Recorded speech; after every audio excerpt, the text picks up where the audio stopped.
The Isle of Man TT. It's the fastest, most challenging and dangerous road race in the world. With its first race in 1907, the Isle of Man TT holds over more than 100 years of history. With the speed increasing significantly over the years, vision and safety became more important than ever.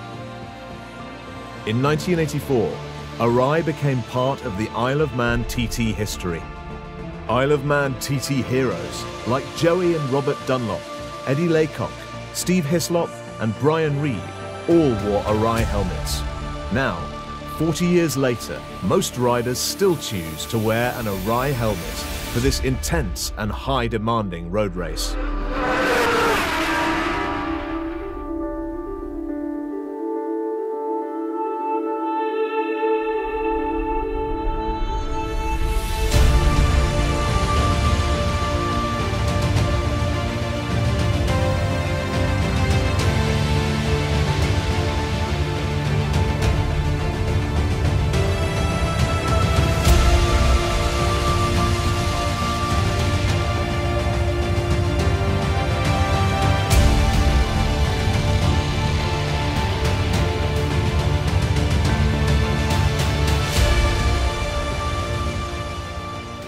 In 1981 was the first time I came to race here. I always remember the first time down Bray Hill.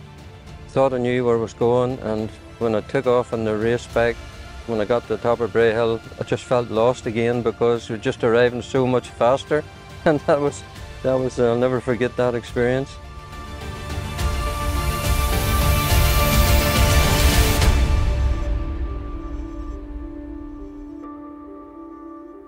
At Bray Hill, Reed showed that he meant business. I was 5 or 6 years old. The Isle of Man TT was our family holiday every year. Amazing memories of bikes whizzing past when you're 5, 6 years old at the side of the track, you know, or waking you up for morning practice and the bikes are coming through at 7 and 6 in the morning, and that's what gets you out of bed. As a young boy, I used to be sat at the side of the hedge. I used to see my heroes go past, and they were my heroes. That was the thing, and they weren't like somebody that I saw on the television. They were literally people that went past me at blooming 100 miles an hour, and that's what I wanted to do from a young boy. And my heroes like Brian Reed and Joey Dunlop, they were the guard. They are guard. You know, Steve Hislop and people that's who I wanted to be.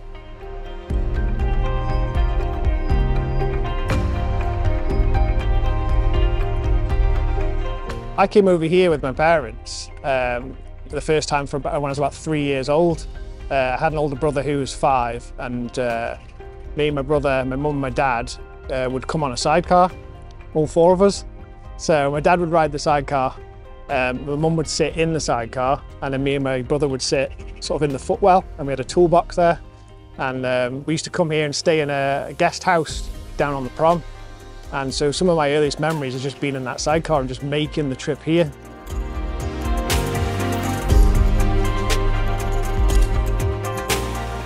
My dad, he races at the TT, and then obviously Callum, which is his birthday today, he was born at the TT, whereas my dad set off down Bray Hill and my mum was going into labour, and then finished his race, come back and shot straight up to hospital to see Callum into the world. As far as growing up, it's like my dad was always my hero, and like I was always focused on him, and I always took for granted who I was surrounding. Like my dad always had pride that, you know, he raced against Joey Dunlop and Steve, Steve, Robert. You know, like he's raced against the best. But that for me, I never ever focused on that, ever. And for me, my dad coming in every race and just coming home and seeing the smile on his face is what the TT was about for me. Anything you could imagine it to be, it was better. And it was just faster, harder, more frightening, more exhilarating. Just let me at it, let me go again, I want to go again, you know. It was, but at the same time, immediate respect for a place that is so difficult to learn, so fast, so dangerous, but at the same time so exhilarating and so addictive. It's all that in one.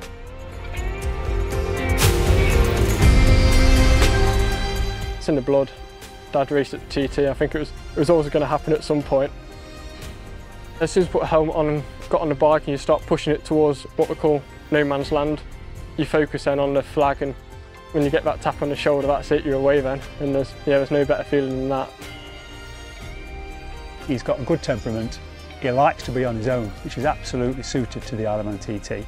And that's what it's about. You've got to keep getting off that bike with a smile on your face. It's so important, you know, and he's doing that. So we're just really pleased and hope that continues. As soon as he mentioned that his father had raced, I thought, well, his dad's on board with it, you know, because again, it's really hard for a family.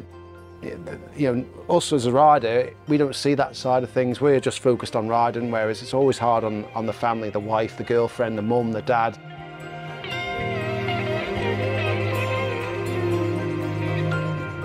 It seems like, you know, all the champions that have had huge success here aren't the young ones, you know, they're the experienced riders that have had time to do their apprenticeship and learn, and then they become the masters.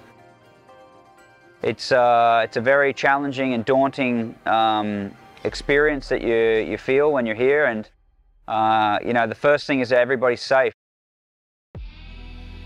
The Isle of Man TT has evolved over the years. The bikes have become much more advanced and faster. Timing and scoreboards have been replaced by electronic solutions. And while the shape of the helmets may not have changed much, the technology and protection have clearly improved. Helmets were a lot different to what we've got today. It didn't fit very well at all, but I had to go with it. And you know, in the roads at home, which were very bumpy, found that the helmet kept dropping down on my head, and so you were continually riding along and pushing it back into place. When we first used Arai'nin here in 1984, just couldn't believe the fit. And also it arrived painted in my colours, which was just so special.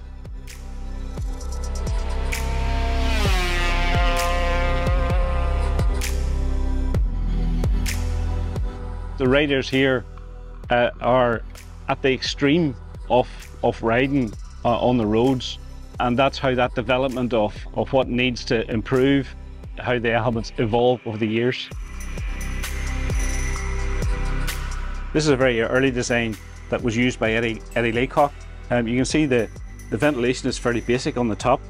The holder set is different here, it's quite large with screws in it, and a fairly basic chin ventilation system. This helmet was used by Robert Dunlop. There's an evolution of improvements here. We've now got top vents on the top. We've also got a different visor system that doesn't need the screws on the outside, and a better chin ventilation here at the front. The holder set is a lot smaller now on the side. This also improves the field of vision. There's also a lot more ventilation. The vents are more pronounced on this with some aerodynamic aids, and also the new visor system is a lot easier to change. There's some aerodynamic additions now that come on the helmet. These are just on with double-sided tape, so in the event of a crash, these break away. It keeps that round, smooth shell that will slide and lose energy through the crash, what they call glancing off. This technology that Arai'nin have been pushing all through the time they've been making helmets is something a lot of other helmet manufacturers are now having to adapt to because of the new higher safety regulations are coming through. The way the helmets have changed in the last few years, and now Arai'nin put in sort of a quick release to allow us to get the straps apart quicker. That's made a huge difference. One of the key things we do when we first get there is we need to get helmets off. We've got to get airways clear. They've got the emergency release tags here, so it can take the chin pads out. It makes our life so much easier. Obviously you can pull that out, makes a lot more room. The helmet comes off a lot easier. And not just for us in a racing situation, for people on the road every day as well.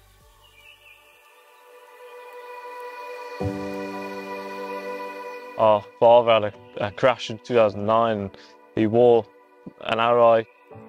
From 150 miles an hour into trees, dead stop, and then an explosion as well. The full tank of fuel exploded. That pretty much blew his right arm and leg off. and yet the helmet's still just got a scratch along there, and you can still put it on.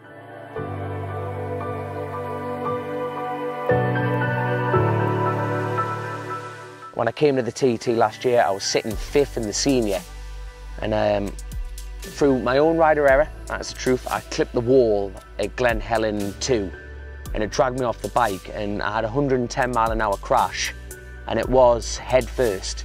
And then the injuries retracted down to my shoulder blade being cracked, including my pelvis. But I had no head injuries, no bruising, no jawline fractures, nothing. You always get up, yes, you're a bit knocked about, but having the confidence within a brand that you grow up with is vital. You know, you're not going around going, if I hit my head, am I going to be okay?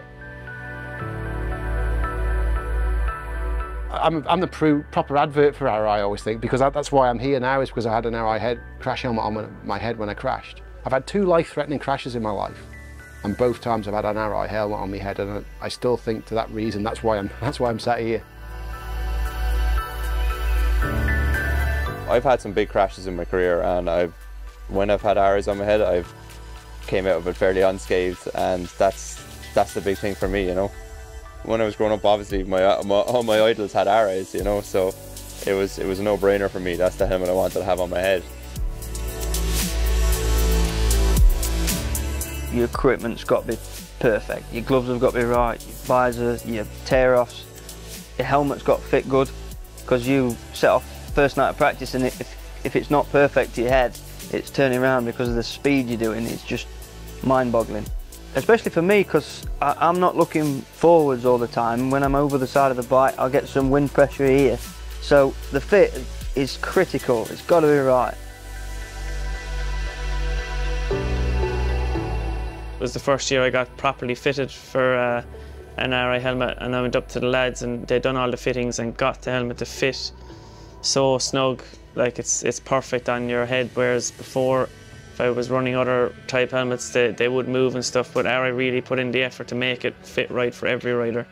Here, like, laps are so long and intense that, like, you just, like, comfort is everything. I'm pretty relaxed about everything with racing, you know. You can chat to me before the start of the race, and, you know, I don't have to be in some special zone, but I've always been really particular about the preparation on the helmet. I want the tape on the tear off in the correct position, and the right angle, and how it fits, and the comfort, how the visor, you know, shuts and seals so I don't have the wind noise, and ventilation is key. Vision and what you can see is so critical here that I don't want any imperfection in the tear offs or the visor. So I think it's a company goal for everybody involved is to always be the benchmark and have the highest standard.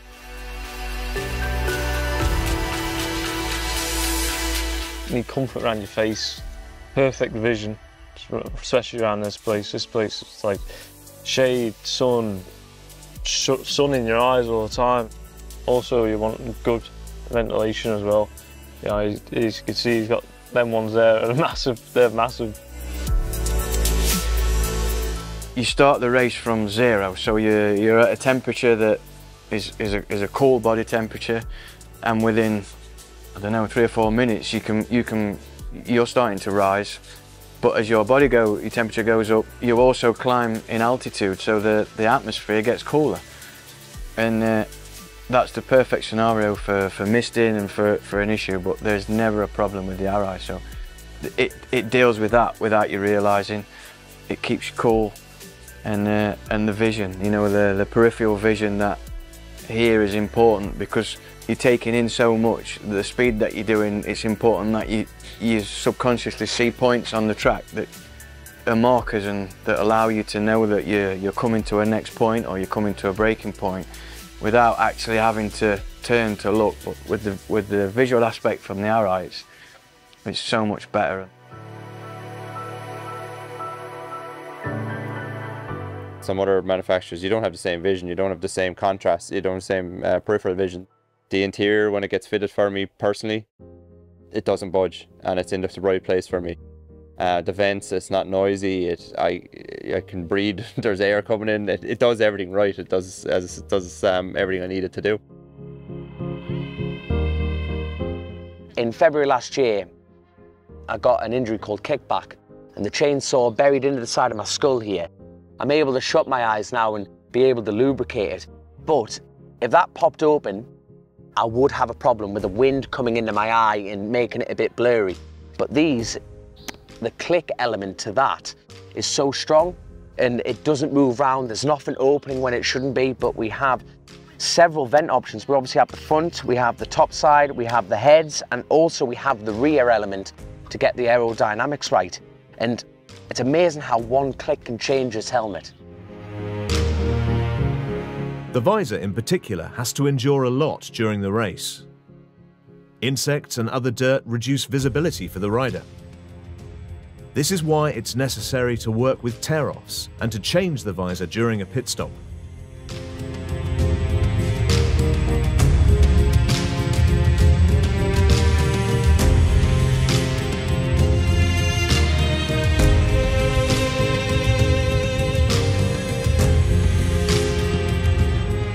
Arai has improved this system over the years to make sure that changing the visor is quick and easy. There's maybe 4, 5 or 6 of us doing the visor changes. I'll write their names on my hand so I know which pit boxes they're in. I tell them, I speak to them beforehand, make sure they have their visors, and to let me know if they want a dark tint or a light tint, so it just makes it easier rather than ask all them questions when they stop. When they stop, you've got about 40 seconds or so you can change the visor in 10 seconds. It is nervous, but you know, it's just like changing a visor in here. And it doesn't matter if you're doing Michael Dunlop or somebody at the back of the field, their helmets are exactly the same.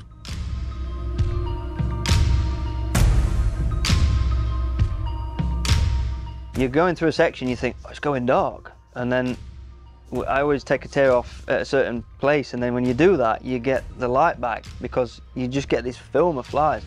You're going fast and it's bumpy and everything, so poof, you need it easy. You need to do it in one motion, done.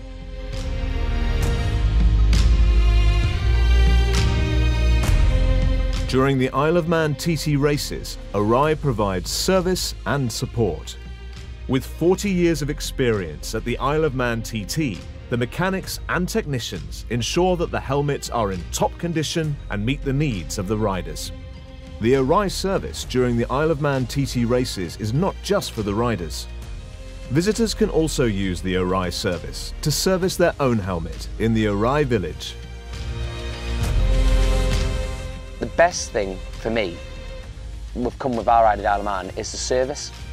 And not only is a rider getting a service, you know, the customers are coming in, you've got the full brand at the top, and they're a company that listen to what you need.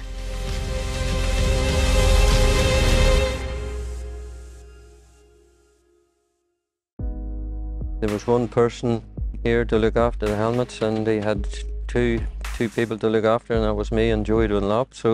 And it was probably, you know, out of the back of a van, so it was a bit different to the service nowadays, yeah, so it's fantastic that so many riders can benefit now from the service. We've been in the RE business for a long time with the family, and the service I get from the factory and the loyalty I've had now it's been top drawer, so don't change something you don't want to. They solve all of the visor problems, and any issues we have, we just go to them, we give them our feedback, and any time I've ever had a problem at the start, we just went to the Japanese at the time, and they had started in seconds, and you know, that's the privilege of being a factory rider, that they just sort whatever you need and get it done. The Arai racing service is flawless. I go in and just give them my bag and say 4 tear-offs on the right or the left, which vice versa. It comes back brand new. You know, smells brand new, looks brand new, visors are mint. All the tear-offs that you've asked for are on the right side. There's never any mistakes with the boys. They know exactly what you need. They'll fit something once and it's done. You put your helmet on and they'll test your helmet around your face and they'll push it and twist it and stuff, and they'll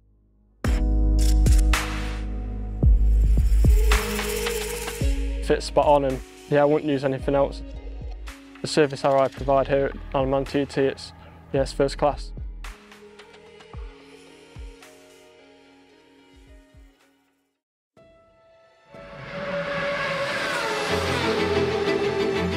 This is the holy grail for motorbike racing. It's the oldest motorbike race in the world. It's been going for longer than anyone's been alive on the planet. So this is where it all started. For every motorbike track in the world, this is where motorbike racing started, and it is just sensational. I mean, to the uninitiated looking in, they might think that we're mad and we're crazy and we're bonkers, but we're far from that. We're all very focused.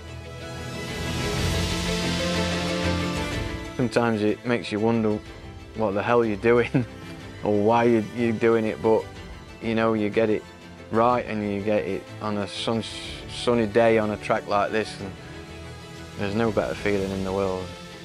After TT, when we decide we've had enough, boring. Spend a lot of time in a pub probably, but we've got young families and young boys and girls, so this TT will still be a big part of it, I'm sure, you know, because they love coming here anyway. So if we can come and just have a holiday and be like the other fans, get in the edge bottom and watch the bikes, that's definitely going to happen then.